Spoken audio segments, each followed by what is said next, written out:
madaxweyne xasan sheekh maxamuud safarkiisa uu ku tagay dalka Masar waxa uu la xiriiraa laba qodob oo kaliya warbixintan ayaynu ku eegi doonaa iyo waliba walwalka hadda soo wajahay dawladda Ethiopia ee soo dhawaada daawada fadlan waxaan ka codsanayaa inaad muuqaalka share gareyso la gareyso si dad badan u gaar mahadsanid madaxweynaha jamhuuriyadda federaalka Soomaaliya xasan sheekh maxamuud ayaa waxa uu safar ku joogaa dalka Masar iyadoo oo safarkan uu yahay casumaad rasmi ah oo uu ka helay dhigiisa dalka Masar Abdel Fattah al-Sisi intii la socotay warbixinadii aan horay halkan uga baahnay ka hor safarkii madaxweyne xasan sheekh uu ku tagay dalka Eritrea ayuu helay casumaadan hase ahaatee si kama dambaysa ayuu hadda u tagay dalka Masar waxaana kulamo kala duwan uu la qaadan doonaa dhigiisa Masar Abdel Fattah al-Sisi oo ay ka wada hadlayaan arrimo dhowr ah oo muhiim u ah labada dal hase ahaatee waxaan halkan idinku soo gudbinayaa laba qodob oo muhiim ah oo aynu dul istaagi doono isla markaana mas'uuliyiintan ay ka wada hadli doonaan arinta koobaad dawladda Masar waxay doonaysaa Soomaaliya inay ka caawiso dhanka hubka maadaama xilli walba la filan karo dagaal la galo cadawga Ethiopia sida qorshaha uu yahay madaxweyne al-Sisi iyo madaxweyne xasan sheekh maxamuud waxay diiradda saari doonaan caawinaadda degdega ah ee dhanka military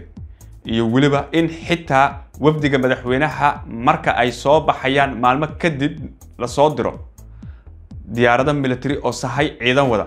iyo sidoo kale in Masar ay si weyn u cadeyso sahayda kala duwan ee la siinayo dawladda Soomaaliya yani cadeynta ma aha in ay warbaahinta la soo hor fariisan doonto in madaxweyne xasan sheekh maxamuud si rasmi ah loogu soo cadeeyo sahayda horena waxaan idinku sheegnay Masar waxyaabaha laga heli doono inay kamid yihiin taangiyada dagaalka diyaarada drone iyo waliba rasaasta fudud ay ciidamada militariga adeegsadaan waxa suuragal ah in madaafiicda goobta sidoo kale dawladda Masar ay ugu deeqdo dawladda Soomaaliya maadaama hadda aan jirin wax xayraad dhanka hubka ah ee nasaaran qodobka labaad waxa uu yahay in laga wada hadli doono ballaarinta iyo xoojinta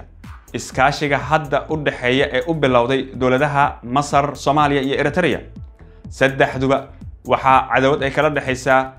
dawladda Ethiopia isbahaysigan waxa uu ahaa mid maalmaha dambe soo xoogaysanaya wixii ka dambeeyay damaca guracan ee dawladda Ethiopia ay ku doonayso inay ku boobto dhulkeena bad iyo bariba Eritrea si weyn ayay u garab istaagtay dawladda Soomaaliya dalkaasina waxa ku sugan kumanaan kamid ah ciidamada Soomaaliyeed oo halkaasi tababarro ku dhameystay waxaana loo diyaarinayaa maalmaha soo aadan inay dalka soo gaaraan si ay uga qayb qaataan difaaca dalkeena isbahaysigan waxa uu dhabarjab weyn ku noqday dawladda Ethiopia marka si loo eego dagaalada dunida waxay u kala baxaan labo midna waa dhanka diblomaasiyadda midna waa dagaalka military ee tooska loo wada galo ee lagu dagaalamo Soomaaliya durbaba waxay ku guuleysatay dagaalka diblomaasiyadda iyada oo dawladda uu hogaaminayo madaxweyne xasan sheekh u suura gashay in Ethiopia ay ka soo xirto albaab badan oo u furnaa xitaa saaxiibadeedii ugu dhawaa albaabadoodii ayaa la soo xiray waxaana dawladahaasi oo dhan ay ku gacan saareen damaca Ethiopia waxa haray oo Ethiopia isku dayay doontaa dagaalka labaad oo ah dhanka militariga taasoo haddaba aynu ku jirno isu tashigeeda iyo sidoo kale tabaabashadeeda oo haddii ay dhacdana Ethiopia ay ka shalayn doonto sababta oo ah Soomaalida kooda yar xitaa waa u yaqaan habka loo dagaalamo sidoo kalena marka ay arintu gaarto dal kale Soomaalida dhabarka ma aadiyaan cadawgooda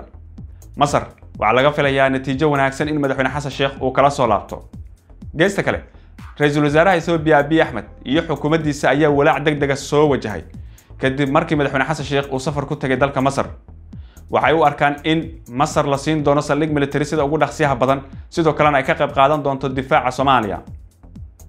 Abiy Ahmed ma uusan filaynin Soomaalida inay sidan ugu dhiiran karaan inay Masar si toos ah xiriirkooda ula yeeshaan isla markaana waxay doonaan ay ka dalbadaan waxa uu moodayay in dalka ay ka jiraan dawlado taag daran ama daciif ah